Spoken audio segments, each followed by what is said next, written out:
Hey everyone, it's Horror Free For All, and I hope you're doing well today. I have here a movie review of a film that came out in 2012. It was written by Glasgow Phillips and Mark Gallagher, and was also directed by Mark Gallagher. And the movie in question is Smiley. Now, Smiley, I have heard a lot about from a good amount of my friends on social media and IRL who are into horror films. Have told me that Smiley is one of the worst horror films they have ever seen. And I came across this DVD in Goodwill. And I was like, you know what? For $1, I think this was $1 for some reason. Why not pick it up and just see how bad it is? And my golly, this movie was absolutely horrid. I know I've said some harsh things about some films in the past, whether you remember me from franchise horror reviews, or maybe you remember my very old long-distance channel out there for some of you watching. I've said some horrid shit about some movies. But Smiley, without a shred of a doubt, has to be in the top 10 worst horror movies I've ever seen. It is fucking awful.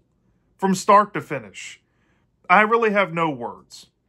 In looking into the reviews on social media about this movie and what people have said online on like Letterboxd and stuff, it seems I'm not the only one that absolutely hates this piece of shit. Now, most people know this movie for two reasons. One, it's made by Mark Gallagher, who's known for making content centered around famous YouTubers. And the second, I guess, most notable thing about this movie is that it stars a relatively still popular and kind of famous YouTuber, Shane Dawson.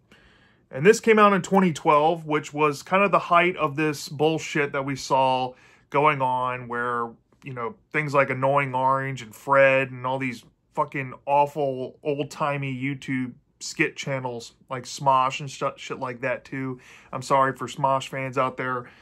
No offense, but the Smosh movie was awful.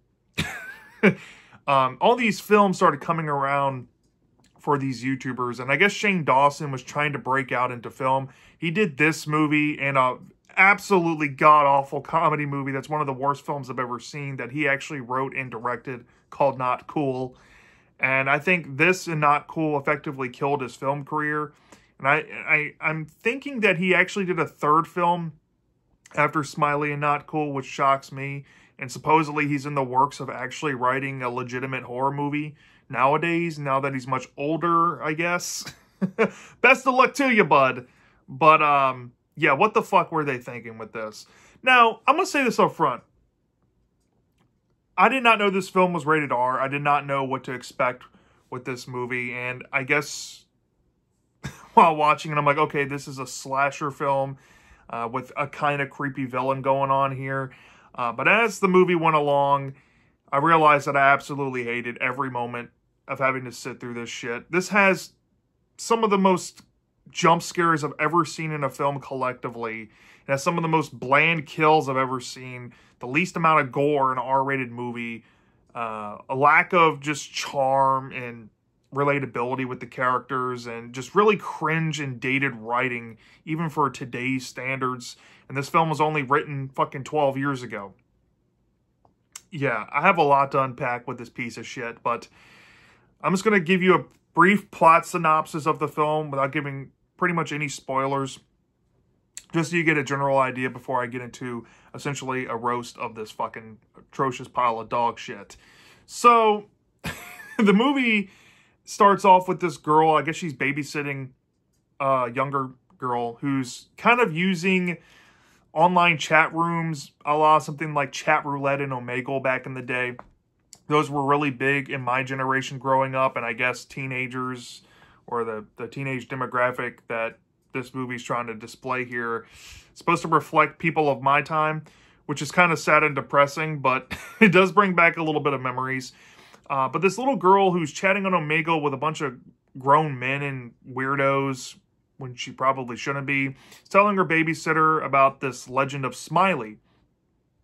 And supposedly on Omegle, if you type 3 times, "I did it for the lulz," Smiley supposedly comes out and kills whoever you're talking to in the chat room. This is how the fucking killer of the movie is activated, right? Just go with it, right? So the babysitter files this information in the back of her head once the girl's dad gets home, and she heads back to her own place to get on Omegle, or whatever it's fucking called in this movie. And she meets this random guy with a pair of glasses who pretty much says, "I'm sorry, I'm going to have to kill you." And she essentially, instead of leaving the chat room, just allows him to type in, "I did it for the lulz" 3 times. And we see Smiley come out and possibly do something to her. Well, it cuts to the title, and we get introduced to the main character, Ashley, who's going to take the narrative for the rest of the movie. Now, because this movie's a fucking just awful piece of shit, the entire prologue, essentially, this isn't even a spoiler, you're going to learn this about halfway through the fucking movie, that is just a precursor scene to a character that you're going to meet. So, be warned, you're going to be caught off guard with this. But Ashley and her best friend are deciding to go to a party one fateful day. They end up going to this party and interacting with, you know, a trio of guys who are talking about the Smiley legend. And, you know, of course, you got the stereotypical drinking at a party, nonsense, bullshit. And the girls are like, you know, these guys are probably blowing smoke up our ass, but maybe we should just try it to see if it's real. You know, they're in it for the thrills, and, you know, they're just trying to have fun, right? So the girls hop on Omegle, and they start talking to random people and then say, "I did it for the lulz." And they say it multiple times, and they're testing this thing out, and it, sure enough, comes true on the screen. They see Smiley come out onto the other person that they're talking to's, I guess, window in the chat room, and we see what Smiley does to them in a very generic way each and every fucking time.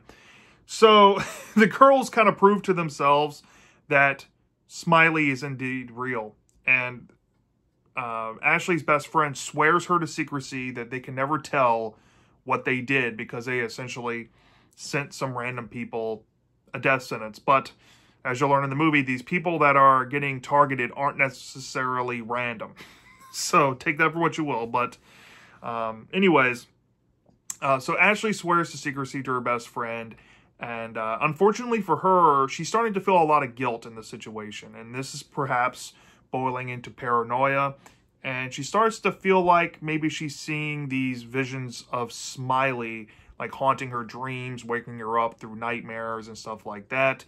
And it only makes matters worse when she starts to connect to this guy who's played by Shane Dawson that she met at the party early on, whose name is Bender. And as she gets to know Bender, Bender reveals himself to be nicknamed Pedo Bear by these asshat guys who essentially call him that because he threatened to expose child prawn in their possession. Yeah, it's just fucking weird. Well, anyway, Shane Dawson's character, Bender, and Ashley kind of hit it off. And I guess they're supposed to have a romance in this movie, but you don't really feel any fucking thing about it. But anyways, Ashley, of course, starts to dabble into, you know, the paranoia. And sure enough, she starts to feel like she's being stalked by Smiley. And even when she's chatting, like on Omegle or whatnot, in random parts of the movie, he starts to just show up. It starts killing people generically, which ties into the prologue girl. Like I said, about halfway through, we get to touch back to her, and she's doing some research on her own about the Smiley phenomenon and how people are struggling to make sense of it on the online circuit. And a lot of people think that it's an internet hoax, an urban legend, but these teens in the movie that we're witnessing are seeing this phenomenon happen in real life. But it seems to be worse for Ashley, as Ashley seems to have attracted Smiley in some way that isn't traditional, I should say.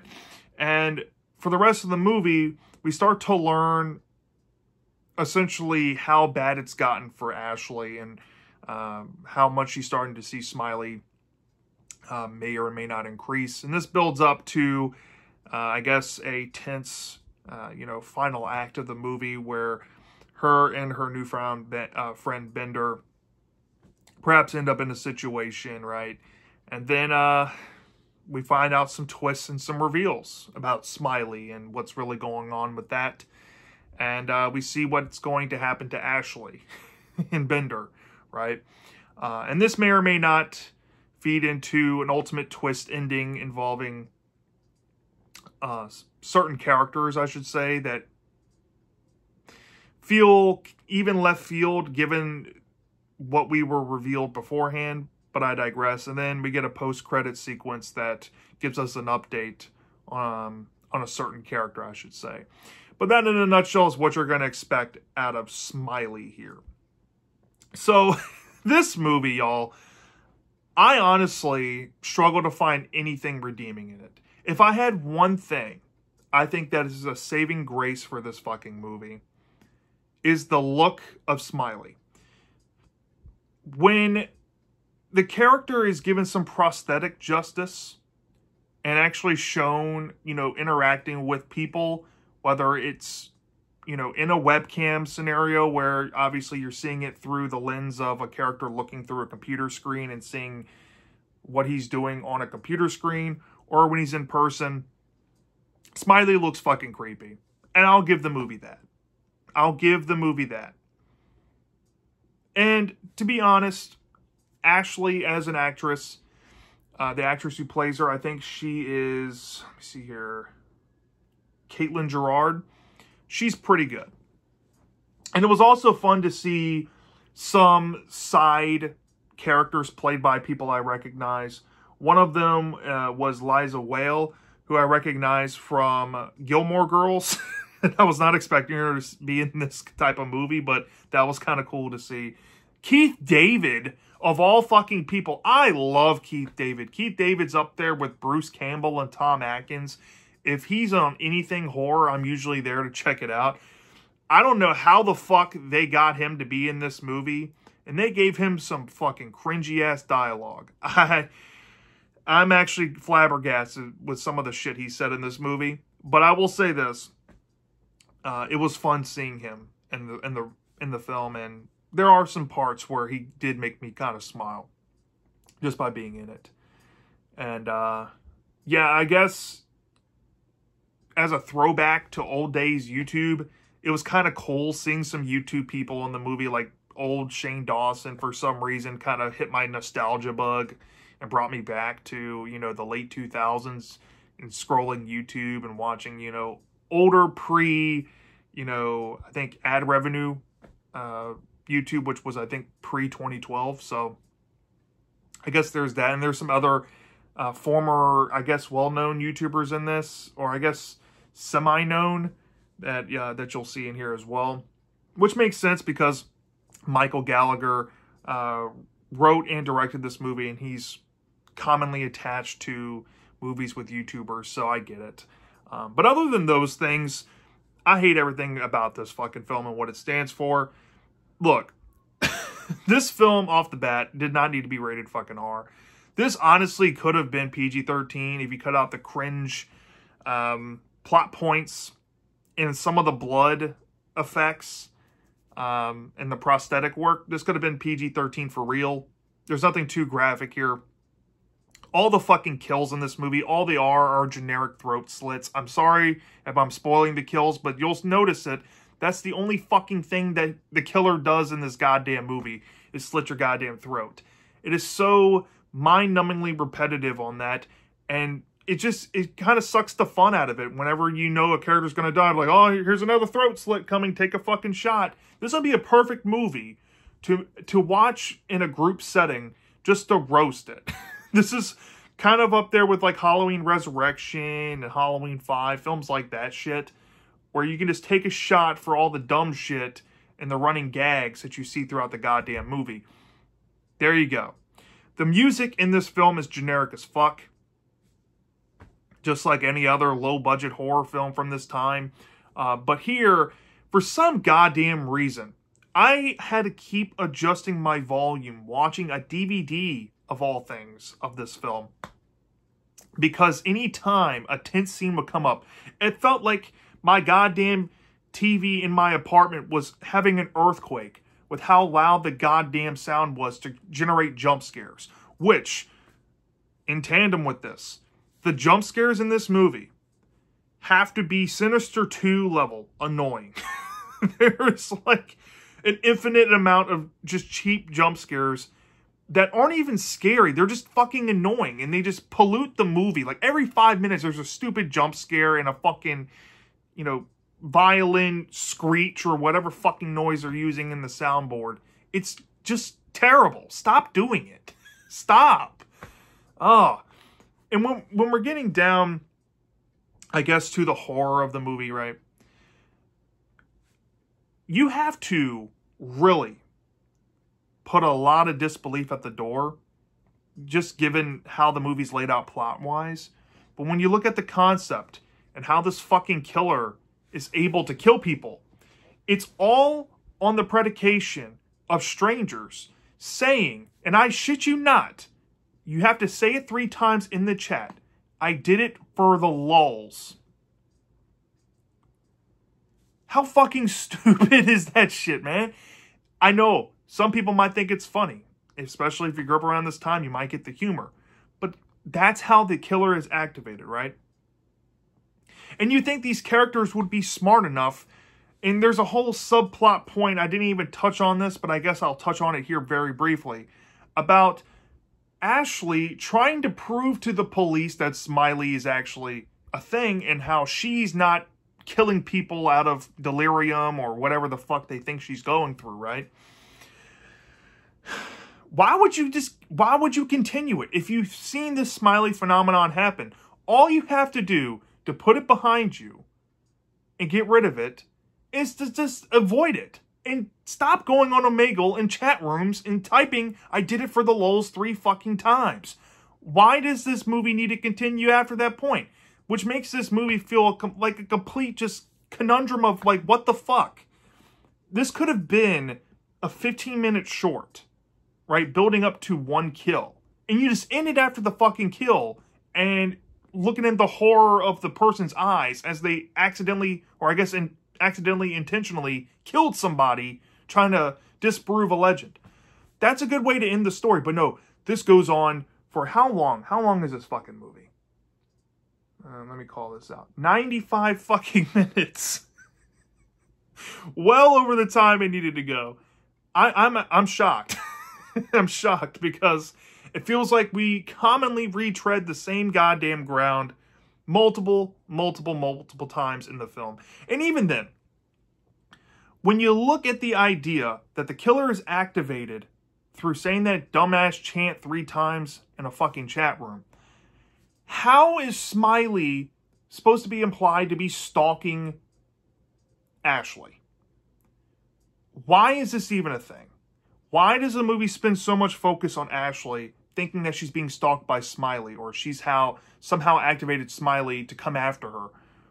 What benefit would that be? If Smiley only kills people who say the fucking, or had the chant said to them in a chat room, why is he going around stalking people? It makes the character just look fucking stupid.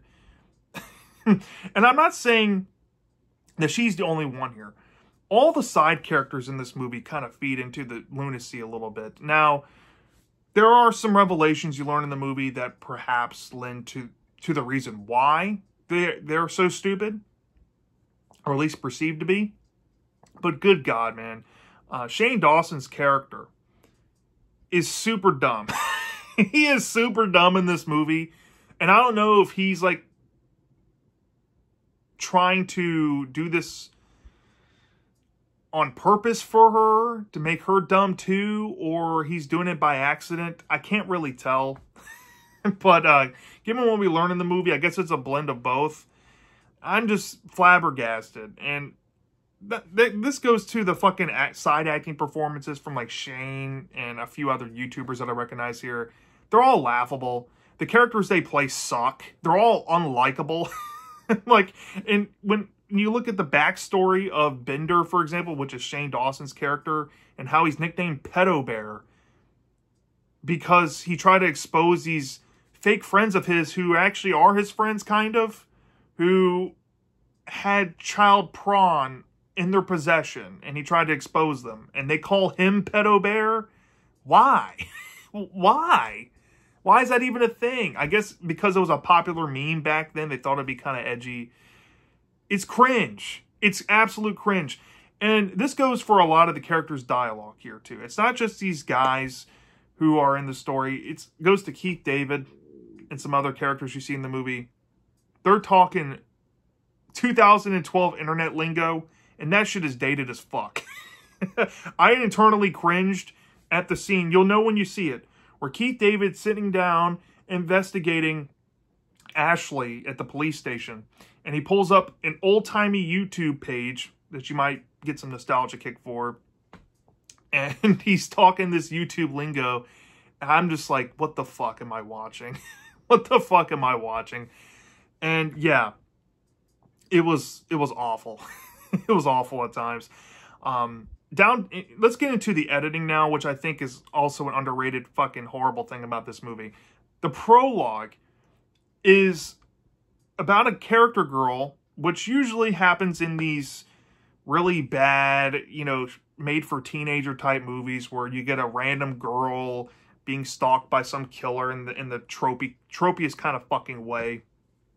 But unlike other movies, the character we meet in the prologue of the film actually is a character in the story later on.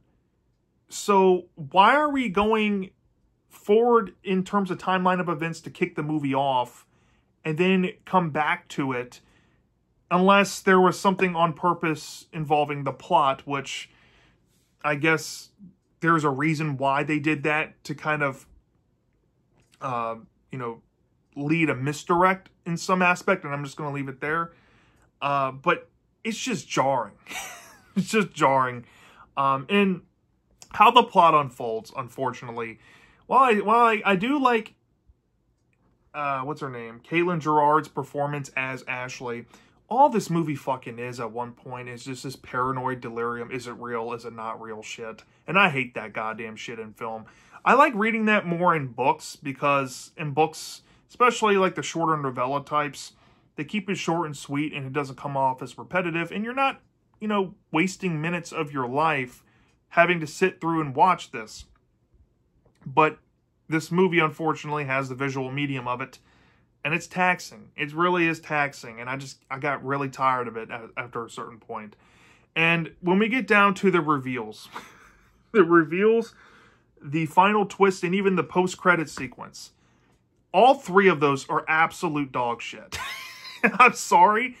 And there's a particular group that I don't want to say anything, because you could probably guess the angle of this film if you haven't heard anything about it or haven't seen it. But if you are familiar with like internet doxing and you know, dark web searches and all of that, and a certain group that's been affiliated with YouTube for a long time, you probably get what I'm putting down here. They're implied to kind of be involved in the story, and I'm just blown away by everything about that twist reveal at a certain point. It's just so bad. It's so bad. And the end note twist to kick off the ending credits, it just feels like, then why have that twist beforehand to begin with? It just feels like it's all for fucking nothing. And then the post-credit sequence, I guess that's kind of cool, but at the same time, I feel like, oh, here we go. They're trying to set up some sequel bait and do a fucking sequel to this shit. And it just blows my mind how they thought potentially they can put some sequel bait out there to make a follow-up for this, given how fucking bad of a train wreck this movie was. And given that hook, I don't see how you can really build off this movie to begin with, unless you go a completely different angle with it, but also go down the identical retread. So, take that for what you will. And yeah, you know, we're looking at the tropes and the cliches. They are horridly abundant in this movie. You know, and this comes down to all the setups to the scares and all of that. It's just fucking, you know, cheap garbage that has been going around at least since the mid-2000s for these types of movies. This is just the rated R version of essentially a PG-13 type of film that you would expect, like a Polaroid or One Missed Call, shit like that. This is kind of like that, just a rated R version, which it didn't need to be rated R to begin with, but it is what it is. So if I had to rate this thing from a 0 to 5 star basis, I'm going to be upfront. I hate this fucking movie. I absolutely, vehemently hate this film. This was an agonizing 95 minutes to sit through. I don't know if I could ever sit through this movie again by myself. I think I would have to watch it with a group of friends who know how bad this movie is, just to laugh at how dumb it is. You know? If that's not the case, I'm just going to put this on my shelf. And I have a little shelf called the Hall of Shame, where I have this weird thing where I collect horrible movies and I put them there just to kind of remind myself of, you know, horrible films I watch. And all these movies I usually pick up cheap anyway, but nonetheless, I'd probably give this movie a flat 1 out of 5 stars. The redeemable aspects to it, kind of like another film I've reviewed recently, Polaroid, aren't really compliments or saving graces, I guess, because they are completely ruined by other aspects, whether we're talking about how the plot unfolds, the story, the character writing, whatever have you. And those take away all the good qualities that could be had out of this film for me. And I can't find them to be absolute positives. So I'm giving this movie a 1 out of 5 stars. It's, I think it's worse than Polaroid. And I thought Polaroid was a top 10 contender, but after seeing this is a top 10 worst horror films I've ever seen contender, if I've ever seen one. I fucking hate this piece of shit. So yeah, that's my thoughts on Smiley from 2012. Let me know down in the comment section if you've seen this movie before. Do you love this? Do you hate this? I'm dying to know. And I'll see you next time.